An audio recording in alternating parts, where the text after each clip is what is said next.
대법원 2020년 5월 14일 선고 2017무 12484 판결 사건명 친생자 관계 부존재 확인 판시사항 1. 구민법 제869조에서 정한 입양 승낙 없이 친생자로서의 출생신고 방법으로 입양된 15세 미만의 자가 입양에 승낙 능력이 생긴 15세 이후에도 계속하여 자신을 입양한 상대방을 부모로 여기고 생활하는 등 입양의 실질적인 요건을 갖춘 경우 친생자로 신고된 자가 15세가 된 이후에 상대방이 한 입양에 가름하는 출생신고를 묵시적으로 추인하였다고 보아 무효인 친생자 출생신고가 소급적으로 입양신고로서 효력을 갖게 될 수 있는지 여부. 적극. 판결 요지 1. 친생자 출생신고 당시 입양의 실질적 요건을 갖추지 못하여 입양신고로서의 효력이 생기지 않았더라도 그 후에 입양의 실질적 요건을 갖추게 된 경우에는 무효인 친생자 출생신고는 소급적으로 입양신고로서의 효력을 갖게 된다고 할 것이나 당사자 간의 무효인 신고 행위에 상응하는 신분관계가 실질적으로 형성되어 있지 아니한 경우에는 무효인 신분 행위에 대한 추인의 의사표시만으로 그 무효 행위의 효력을 인정할 수 없다.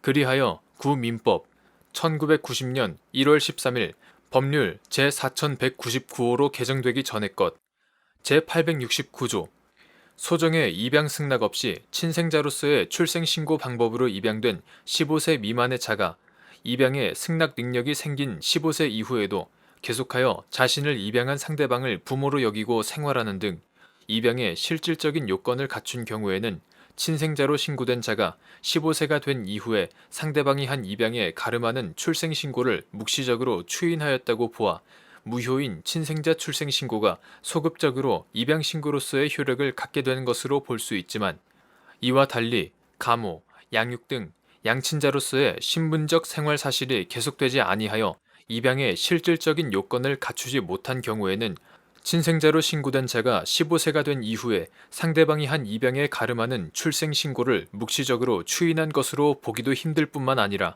설령 묵시적으로 추인한 것으로 볼 수 있는 경우라고 하더라도 무효인 친생자 출생신고가 소급적으로 입양신고로서의 효력을 갖게 될 수 없는 것이다.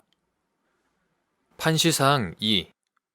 갑 출생 무렵 갑의 생모로부터 갑을 입양시키거나 보육시설에 맡겨달라는 부탁을 받은 사람이 갑을 아이가 없었던 을과 병 부부에게 맡기자 을이 갑을 자신과 병의 친생자로 출생신고를 하여 병과 함께 양육하다가 병과 이혼한 후부터는 혼자서 양육하였고 병은 그 후 갑과 연락하거나 만나지 않았는데 갑이 성년이 될 무렵 갑의 바람에 따라 갑의 할머니 을의 어머니가 갑을 병에게 데려다 주면서 갑과 병은 다시 왕래를 시작하였고 그 후 병이 사망할 때까지 약 15년 동안 서로 연락을 주고받으며 왕래하였는데 병 사망 후 병의 동생 정이 갑을 상대로 병과 갑 사이에 친생자 관계 부존재 확인을 구한 사안에서 재반 사정에 비추어 갑은 입양에 가름한 출생신고를 묵시적으로 추인하였고 갑과 병 사이에 양친자로서 신분적 생활 사실에 실질이 있었다고 볼 수 있는데도 이와 달리 병이 을과 이혼하여 갑과 왕래하지 않았던 사정 그 자체를 중시하여 병과 갑 사이에 양친자의 신분적 생활 관계가 종국적으로 단절되었다고 본 원심 판단에는 입양신고에 가름한 친생자 출생신고에 관한 묵시적 추인과 관련하여 입양의 실질적 요건에 관한 법리 오해의 잘못이 있다고 한 사례. 판결 요지 2. 갑 출생 무렵 갑의 생모로부터 갑을 입양시키거나 보육시설에 맡겨달라는 부탁을 받은 사람이 갑을 아이가 없었던 을과 병 부부에게 맡기자 을이 갑을 자신과 병의 친생자로 출생신고를 하여 병과 함께 양육하다가 병과 이혼한 후부터는 혼자서 양육하였고 병은 그 후 갑과 연락하거나 만나지 않았는데 갑이 성년이 될 무렵 갑의 바람에 따라 갑의 할머니 을의 어머니가 갑을 병에게 데려다 주면서 갑과 병은 다시 왕래를 시작하였고 그 후 병이 사망할 때까지 약 15년 동안 서로 연락을 주고받으며 왕래하였는데 병 사망 후 병의 동생 정이 갑을 상대로 병과 갑 사이에 친생자 관계 부존재 확인을 구한 사안에서 병은 갑을 친자로 출생신고한 무렵부터 을과 이혼할 때까지 갑을 가모 양육하는 등 갑과의 사이에 양친자로서 신분적 생활 관계를 형성하고 유지하였고, 이혼 이후 병과 갑이 서로 연락하지 않는 등 둘 사이의 양친자로서 신분적 생활 관계가 희미해지거나 단절되었다고 볼 여지가 생겼으나, 이는 외부 상황의 변화에 주로 기인한 것일 뿐, 병과 갑이 장차 둘 사이의 종전 관계를 절연하려고 했던 것으로는 보기 어려운 점. 병은 이혼 이후에도 가족관계 등록부에 친딸로 등재되어 있는 갑에 대해 재판상 파양에 가름한 친생자 관계 부존재 확인의 소등을 제기한 바 없으며, 오히려 갑이 성년이 될 무렵 갑의 할머니가 갑의 바람에 따라 갑을 병에게 데려다 주자 갑과 왕래를 재개하였는데, 이는 갑과 병 사이에 양친자로서 신분적 생활 관계가 단절되었다고 볼 수 있는 기간에도 병에게 갑과의 양친자 관계를 존속시키려는 의사가 있었던 것으로 볼 수 있고, 갑도 병과 재회할 무렵 정의 설명으로 병이 친모가 아님을 알게 되었던 것으로 보임에도 이후 병에게 자신의 출산 소식을 알리고 병을 돌잔치에 초대하는 등 갑에게는 병이 친모가 아니더라도 병과 양친자 관계를 맺고자 하는 의사가 있었던 것으로 볼 수 있어 병과 갑 사이에는 양친자 관계를 창설 내지 존속시키려는 의사, 즉 입양의사의 합치가 있었던 것으로 인정할 수 있는 점. 갑이 성년이 되어 병을 찾고 연락을 하기 시작한 이후의 모습은 갑과 병 사이에 그 시기에 모녀 사이에 있을 법한 정서적 애착이 있었고, 그에 따른 사회생활상의 교류를 하였다고 볼 수 있는 사정들인데, 이에 따르면 갑의 책임으로 돌릴 수 없는 사유로 일시 단절되었던 갑과 병의 양친자로서 신분적 생활 관계가 갑이 성년이 될 무렵 다시 회복되었다고 충분히 볼 수 있는 점에 비추어 보면, 갑은 입양에 가름한 출생신고를 묵시적으로 추인하였고, 갑과 병 사이에 양친자로서 신분적 생활 사실에 실질이 있었다고 볼 수 있는데도, 이와 달리 병이 을과 이혼하여 갑과 왕래하지 않았던 사정 그 자체를 중시하여 병과 갑 사이에 양친자의 신분적 생활 관계가 전국적으로 단절되었다고 본 원심 판단에는 입양 신고에 가름한 친생자 출생 신고에 관한 묵시적 추인과 관련하여 입양의 실질적 요건에 관한 법리 오해의 잘못이 있다고 한 사례.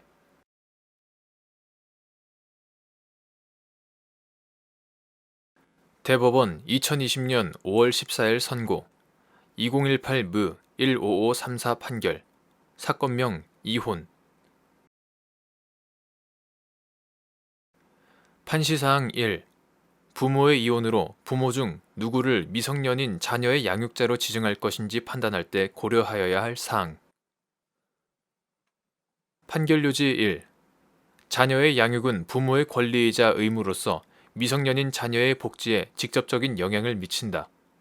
따라서 부모가 이혼하는 경우에 미성년인 자녀의 양육자를 정할 때에는 미성년인 자녀의 성별과 연령, 그에 대한 부모의 애정과 양육의사의 유무는 물론 양육에 필요한 경제적 능력의 유무, 부와 모가 제공하려는 양육 방식의 내용과 합리성, 적합성 및 상호 간의 조화 가능성, 부 또는 모와 미성년인 자녀 사이의 친밀도, 미성년인 자녀의 의사 등의 모든 요소를 종합적으로 고려하여 미성년인 자녀의 성장과 복지에 가장 도움이 되고 적합한 방향으로 판단하여야 한다. 판시사항 2. 재판상 이혼하는 부모 모두를 자녀의 공동 양육자로 지정하는 것이 가능한 경우. 판결요지 2.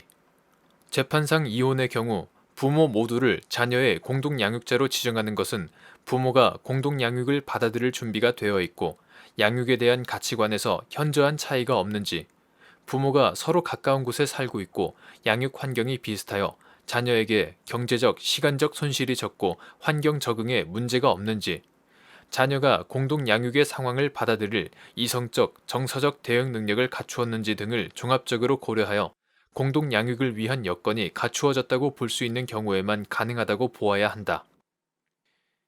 판시사항 3. 재판상 이혼을 하는 갑과 을 중 누구를 그들의 자녀인 병의 양육자로 지정할 것인지 문제된 사안에서 갑과 을을 병의 공동 양육자로 지정하고 공동 양육의 방법을 정한 원심의 판단에는 양육자 지정에 관한 법리 오해 등 잘못이 있다고 한 사례. 판결요지 3.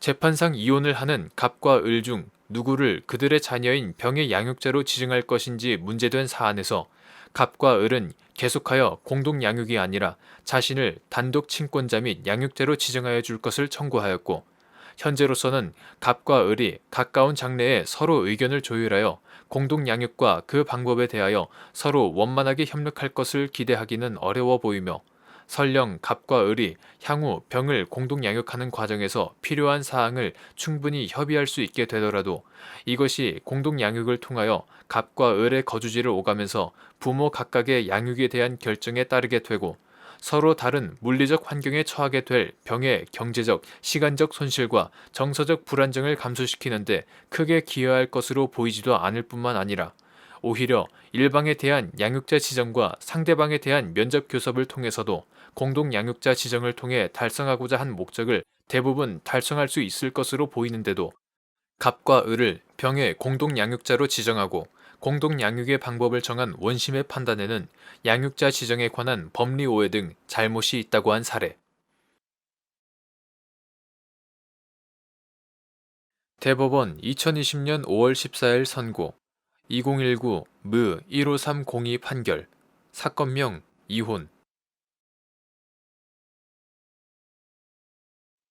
판시사항 1. 재판상 이혼 시 친권자와 양육자로 지정된 부모의 일방이 상대방에게 양육비를 청구하는 경우, 가정법원은 자녀의 양육비 중 양육자가 부담해야 할 양육비를 제외하고 상대방이 분담해야 할 적정 금액의 양육비만을 결정하여야 하는지 여부. 적극. 판결 유지 1. 부모는 자녀를 공동으로 양육할 책임이 있고 양육에 드는 비용도 원칙적으로 부모가 공동으로 부담하여야 한다. 그런데 어떠한 사정으로 인하여 부모 중 어느 한쪽만이 자녀를 양육하게 된 경우에는 양육하는 사람이 상대방에게 현재와 장래의 양육비 중 적정 금액의 분담을 청구할 수 있다. 재판상 이혼에 따른 자녀의 양육 책임에 대하여 이혼 당사자 간의 양육자의 결정과 양육 비용의 부담에 관한 사항에 대하여 협의가 이루어지지 않거나 협의할 수 없을 때에는 가정법원은 직권으로 또는 당사자의 청구에 따라 해당 사항을 정한다. 민법 제837조, 제843조. 자녀의 양육에 관한 처분에 관한 심판은 부모 중 일방이 다른 일방을 상대방으로 하여 청구하여야 한다. 가사소송규칙 제99조 제1항. 이러한 사항들을 종합하면 재판상 이혼 시 친권자와 양육자로 지정된 부모의 일방은 상대방에게 양육비를 청구할 수 있고, 이 경우 가정법원으로서는 자녀의 양육비 중 양육자가 부담해야 할 양육비를 제외하고 상대방이 분담해야 할 적정 금액의 양육비만을 결정하는 것이 타당하다. 판시사항 2. 판결 주문의 특정 정도 및 판결 주문이 특정되었는지 여부가 직권조사 사항인지 여부. 적극. 이는 가사 비송 사건에서 양육비의 지급을 명하거나 양육비의 사용 등에 관한 의무의 이행을 명하는 심판의 경우에도 마찬가지인지 여부. 적극. 판결 요지 2. 판결 주문은 명확하여야 하고 주문 자체로서 내용이 특정될 수 있어야 한다. 주문은 어떠한 범위에서 당사자의 청구를 인용하고 배척한 것인가를 그 이유와 대조하여 짐작할 수 있을 정도로 표시되고 집행에 의문이 없을 정도로 이를 명확히 특정하여야 한다. 판결 주문이 특정되었는지 여부는 직권조사 사항이다. 가사 비송 사건에서 금전의 지급, 물건의 인도, 등기, 그 밖의 의무의 이행을 명하는 심판은 집행 권한이 된다. 가사소송법 제41조. 따라서 양육비의 지급을 명하거나 양육비의 사용 등에 관한 의무의 이행을 명하는 심판도 집행에 문제가 남게 되므로 특히 주문은 의문이 생기지 않도록 분명히 적어야 한다. 판시사항 3. 갑이 을을 상대로 이혼 청구 등을 하면서 친권자와 양육자를 갑으로 지정하고 양육비를 지급할 것을 청구하였는데, 원심이 판결 주문에서 자녀인 병의 양육비로 갑과 을에게 각 일정액을 부담하도록 하면서 갑과 을이 친권자와 양육자로 지정된 갑의 명의에 병의 명의를 병기한 새로운 예금 계좌를 개설하여 양육비를 입금하도록 한 사안에서 원심 판단에는 갑을 친권자와 양육자로 지정하면서 갑에게도 일정액의 양육비를 부담하도록 명한 잘못이 있을 뿐만 아니라 위와 같은 판결 주문만으로는 갑과 을이 이행할 의무의 내용이 객관적으로 특정되었다고 볼 수 없으므로 이는 판결 주문으로서 갖추어야 할 명확성을 갖추지 못하여 위법하다고 한 사례. 판결료지 3.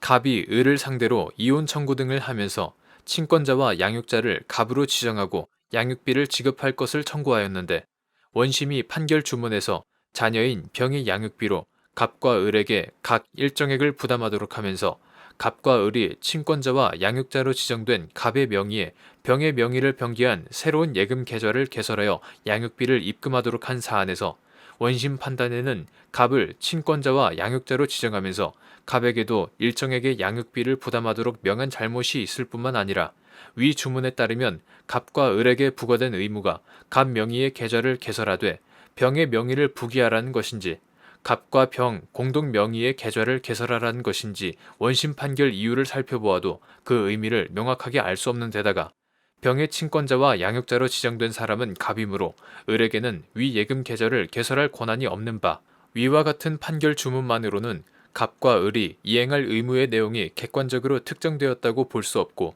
이로 인하여 앞으로 당사자 사이에 추가적인 분쟁이 발생할 여지가 있으므로 이는 판결 주문으로서 갖추어야 할 명확성을 갖추지 못하여 위법하다고 한 사례.